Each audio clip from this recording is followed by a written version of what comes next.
हरे कृष्णा, जय माता दी। दोस्तों, मेरे YouTube चैनल पर आप सभी का स्वागत है।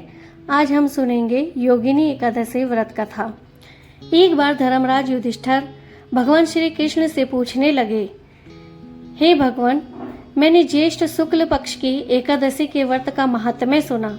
अब आप कृपा करके आषाढ़ कृष्ण पक्ष की एकादशी की कथा सुनाइए। उसका क्या नाम है, क्या महात्म्य है, यह भी मेरी जानने की इच्छा है, तो आप कृपा करके मुझे ये सब बताइए।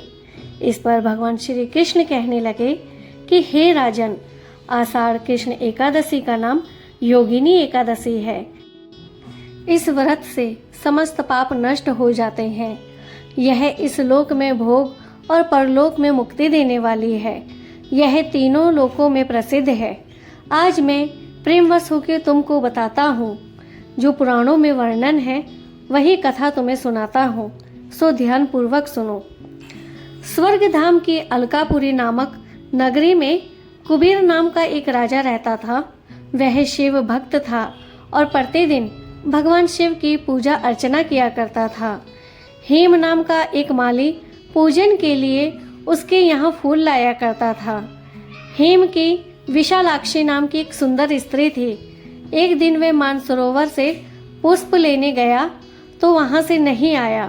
काम आसक्त होने के कारण वह अपनी स्त्री से हास्य विनोद तथा रमण करने लगा। इधर राजा उसकी दोपहर तक राह देखता रहा। अंत में राजा कुबेर ने सेवकों को आज्ञा दी कि तुम लोग जाकर माली के ना आने का कारण पता करो, क्योंकि वह अभी तक पुष्प लेकर नहीं आया। सेवकों ने कहा कि महाराज, वह पापी अति कामी है, अपनी स्त्री के साथ हास्य विनोद और रमण कर रहा होगा। यह सुनकर कुबेर ने क्रोधित होकर उसे बुलाया। हेममाली राजा के भय से कांपता हुआ उपस्थित हुआ। राजा कुबेर ने क्रोध में आकर कहा, अरे पापी, नीच, कामी, तूने मेरे परम पूजनीय ईश्वरों के ईश्वर, देवों के देव, महादेव भगवान शिव का अनादर किया है। इसलिए मैं तुझे आज श्राप देता हूँ कि तू स्त्री वियोग हो जाएगा और मृत्यु लोक में जाकर कोढ़ी होगा। कुबेर के श्राप से हेममाली का स्वर्ग से पतन हो गया और वह उसी क्षण पृथ्वी पर गिर गया। भूतल पर आते ही उसके शरीर में श्वेत क्रोध हो गया। उसकी स्त्री भी उसी समय अंतर्ध्यान हो गई।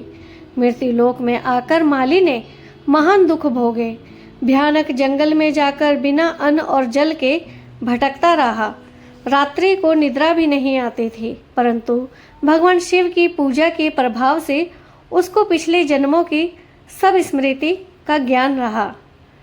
एक बार वो घूमते घूमते एक दिन मार्कंडेय ऋषि के आश्रम में पहुंच गया, जो ब्राह्मण से अधिक वृद्ध थे और जिनका आश्रम जो ब्रह्मा से अधिक वृद्ध थे और उनका आश्रम ब्रह्मा की सभा के समान लगता था।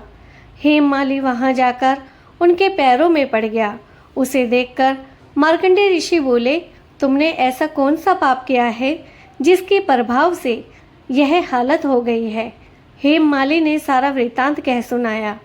यह सुनकर ऋषि बोले, निश्चित ही तूने मेरे सम्मुख सत्य वचन कहे हैं, इसीलिए तेरे उद्धार के लिए मैं एक व्रत बताता हूँ।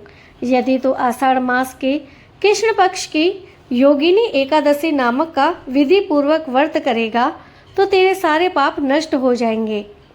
यह सुनकर हेममाली ने अत्यंत प्रसन्न होकर मुनि को साष्टांग प्रणाम किया। मुनि ने उसे स्नेह के साथ उठाया।